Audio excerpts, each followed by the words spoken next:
Hello friends, welcome to Nikki's kitchen. இன்றைக்கி நம்ம கிச்சனில் சுவையான நம்ம எல்லாருக்குமே ரொம்ப பிடிச்ச சிக்கன் பிரியாணி எப்படி பண்ணுறதுன்னு பார்க்கலாம். நான் இன்றைக்கி தம் போட்டு இந்த பிரியாணியை செய்ய போகிறேன். ரொம்ப சுவையாக இருக்கும்.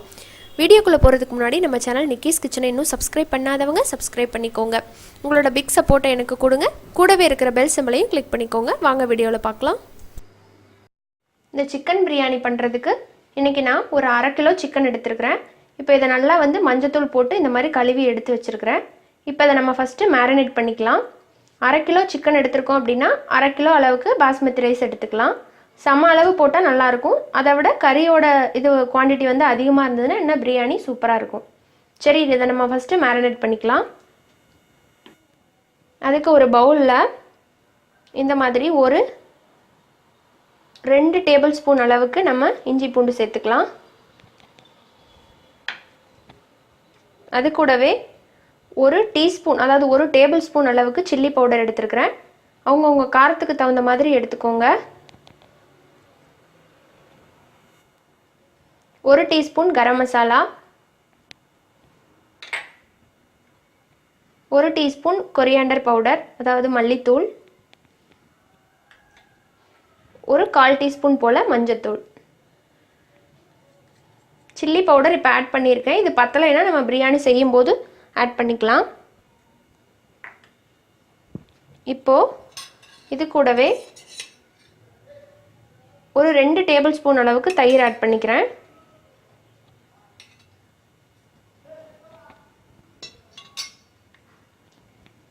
அரை லெமனை புழிஞ்சு விட்டுக்கலாம்.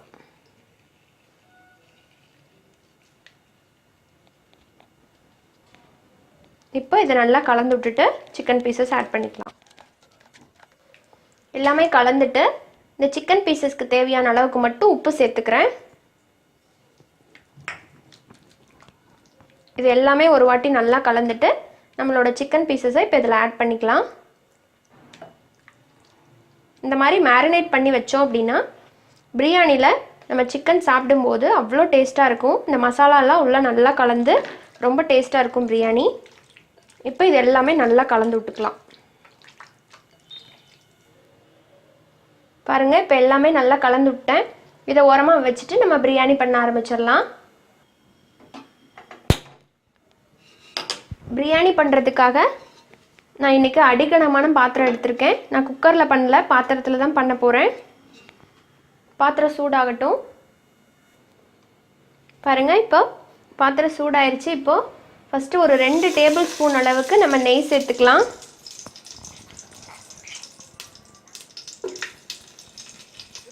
நெய் லைட்டாக மெல்ட் ஆகட்டும்.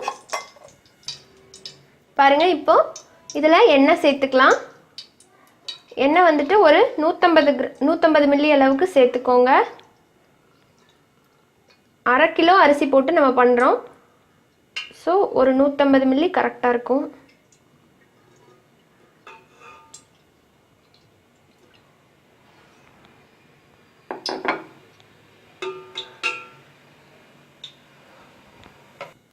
இப்போது எண்ணெய் சூடாயிருச்சு. நம்ம ஹோல் ஸ்பைசஸ் ஆட் பண்ணிக்கலாம். ஒரு ஜாவித்ரி ஆட் பண்ணுறேன், 2 அனாசிப்பூ, கொஞ்சமாக கல்பாசி, 2 பிரியாணி இலை, இந்த சைஸில் பட்டை, ஒரு மராட்டி மொக்கு, ஒரு 4-5 கிராம்பு, ஒரு 3 ஏலக்காய், இதோடவே 1 டீஸ்பூன் போல் சோம்பு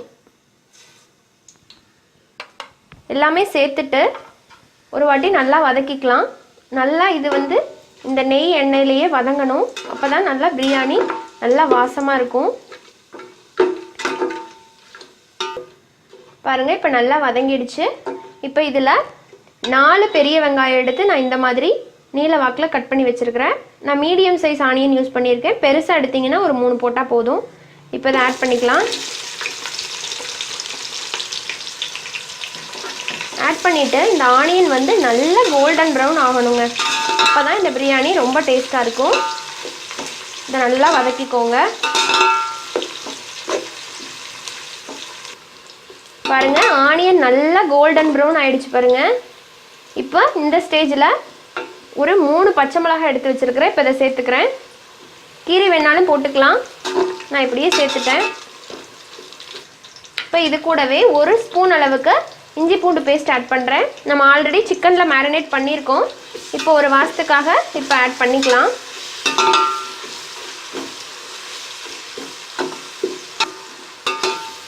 இப்போ ஒரு 3 தக்காளியை நான் இந்த மாதிரி கட் பண்ணி வச்சுருக்கிறேன் நீல வாக்கில். இப்போ இதை சேர்த்துக்கிறேன். தக்காளி நல்லா மசிஞ்சு வரட்டும்.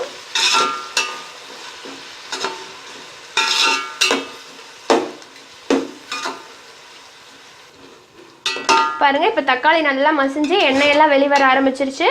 இப்போ இந்த ஸ்டேஜில் 1 டீஸ்பூன் அளவுக்கு சில்லி பவுடர் ஆட் பண்ணியிருக்கிறேன். அதில் 2 ஸ்பூன் ஆட் பண்ணேன். இப்போ இதில் 1 ஸ்பூன் ஆட் பண்ணிக்கலாம். இது கூடவே கரம் மசாலா வந்து ஒரு 1/4 டீஸ்பூன் போல்.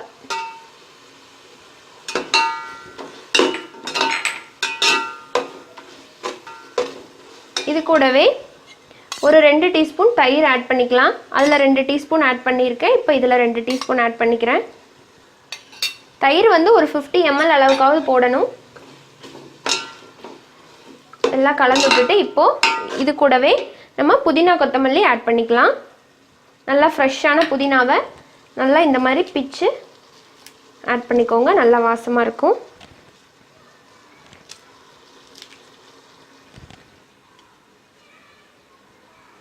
கொத்தமல்லி இலை எல்லாமே சேர்த்துட்டு நல்லா கலந்து விட்டுக்கலாம்.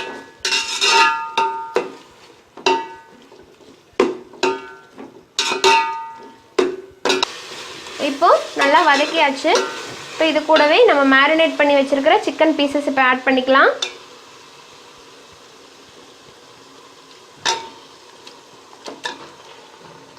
இந்த மசாலா எல்லாமே சேர்த்து ஃபுல்லாக ஆட் பண்ணிக்கலாம்.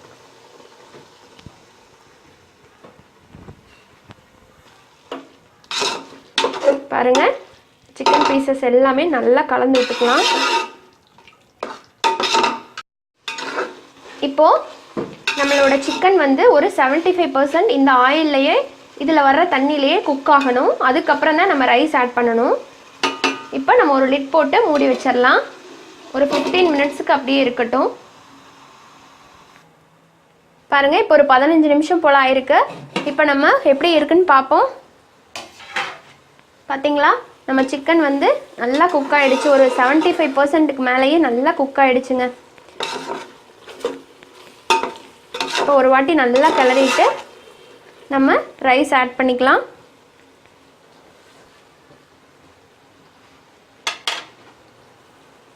இப்போ ரைஸ் ஆட் பண்ணலாம். நான் வந்து 1/2 கிலோ அளவுக்கு பாஸ்மதி ரைஸ் எடுத்து ஒரு 1/2 மணி நேரம் நல்லா ஊற போட்டு இந்த மாதிரி 2-3 டைம் கழுவி எடுத்து வச்சுருக்கிறேன். ஃபஸ்ட்டே கழுவிட்டு ஊற போடுங்க, அதுதான் நல்லது. சேர்த்துட்டு நல்லா கலந்து விட்டுட்டு நம்ம தண்ணி ஆட் பண்ணிக்கலாம்.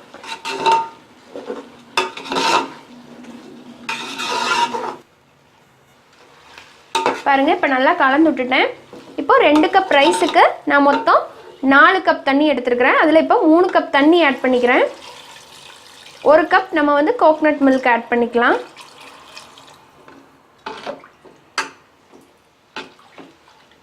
கலந்து விட்டுக்கலாம். இது கூடவே 1 கப் தேங்காய் பால்.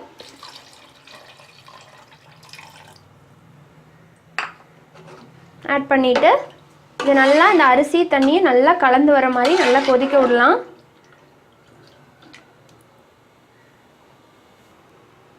இப்போ இதுக்கு தேவையான அளவுக்கு நம்ம உப்பு சேர்த்துக்கலாம். மேரினேட் பண்ணும்போது நான் கொஞ்சமாக உப்பு சேர்த்தேன். இப்போ பார்த்து அளவாக சேர்த்துக்கோங்க. இப்போ இந்த தண்ணியை நம்ம டேஸ்ட் பண்ணி பார்க்கும்போது கொஞ்சம் உப்பு வந்து உரப்பாக இருக்கணும். அப்போ தான் வெந்து வரும்போது நமக்கு கரெக்டாக இருக்கும். பாருங்கள், இப்போ நல்லா கலந்து விட்டுட்டோம். கலந்து விட்டுட்டு இந்த ரைஸ் வந்து ஒரு 3/4 பதம் வேகிற அளவுக்கு நம்ம மூடி போட்டு நல்லா வேக வச்சிடலாம். அதுக்கப்புறம் நம்ம தம் போட்டுக்கலாம். பாருங்க, நம்ம பிரியாணி இப்போ எப்படி இருக்குன்னு பார்க்கலாம். வாவ், 75% அளவுக்கு இப்போ நம்மளோட ரைஸ் வந்து குக் ஆகிடுச்சு. பார்த்தாவே தெரியும் உங்களுக்கு. நல்லா கொஞ்சம் உப்பி வந்துருச்சு பாருங்கள். பார்த்தீங்களா, இப்போ இந்த அளவுக்கு வந்துருச்சு. இப்போது நம்ம தம் போட்டுடலாம். அதுக்கு ஃபஸ்ட்டு அடி சாதத்தையெல்லாம் நல்லா கிளறி விட்டுக்குங்க மேலே வர மாதிரி, அப்போ தான் அடி பிடிக்காமல் இருக்கும். நல்லா ரைஸ் எல்லாம் இப்படி வந்து ஈவனாக பரப்பி விட்டுக்குங்க. பாருங்கள், இப்போ 1 டீஸ்பூன் அளவுக்கு நம்ம கீ விட்டுக்கலாம். இந்த கடைசியாக நெய் சேர்க்கும்போது அவ்வளோ ஒரு வாசமாக இருக்கும் நம்ம பிரியாணி. சேர்த்துட்டு நம்ம இப்போ தம் போட்டுடலாம்.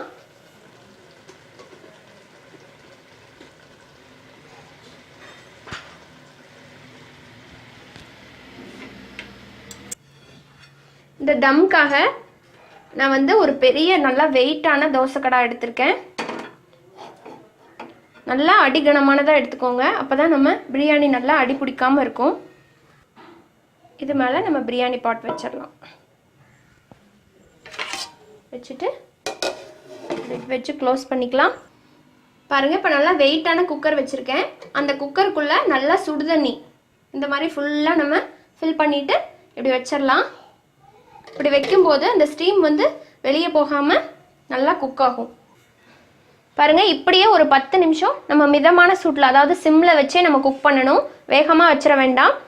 இது போல் ஒரு 10 நிமிஷம் குக் பண்ணிவிட்டு அதுக்கப்புறம் ஆஃப் பண்ணதுக்கப்புறம் ஒரு 10 நிமிஷம் அப்படியே அந்த சூட்லேயே இருக்கட்டும், விட்டுருங்க. அதுக்கப்புறம் நம்ம ஓப்பன் பண்ணி பார்க்கலாம். அப்படி பண்ணும்போது தான் நல்லா உதிரி உதிரியாக நம்மளோட பிரியாணி சூப்பராக தயாராகிடும். பாருங்க, இப்போ நான் 10 நிமிஷம் சிம்மில் வச்சு வேக வச்சுட்டு அதுக்கப்புறம் 10 நிமிஷம் நான் அப்படியே அந்த சூட்லேயே அப்படியே வச்சுருக்கிறேன். இப்போ நம்ம பிரியாணி எப்படி இருக்குதுன்னு பார்க்கலாம்.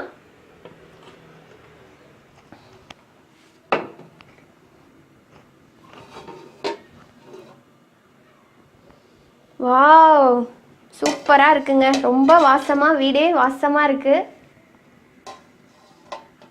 இப்போ நம்ம பிரியாணி எடுத்து பார்ப்போம்.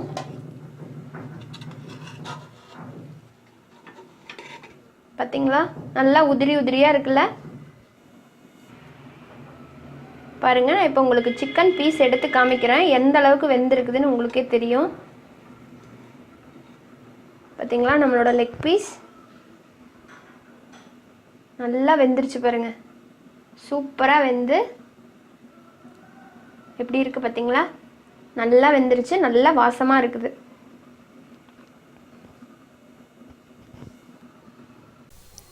இது போல் சிக்கன் பிரியாணியை நீங்களும் உங்கள் வீட்டில் ட்ரை பண்ணி பாருங்கள். ட்ரை பண்ணி பார்த்துட்டு எப்படி வந்துச்சு அப்படிங்கிற ஃபீட்பேக்கையும் மறக்காமல் எனக்கு சொல்லுங்கள். இந்த வீடியோ யூஸ்ஃபுல்லாக இருந்துச்சுன்னா மறக்காமல் லைக் பண்ணுங்கள், உங்கள் ஃப்ரெண்ட்ஸுக்கும் ஷேர் பண்ணுங்கள். இன்னொரு இன்ட்ரெஸ்டான வீடியோவில் உங்கள் எல்லாத்தையும் மீட் பண்ணுறேன். நன்றி, வணக்கம்.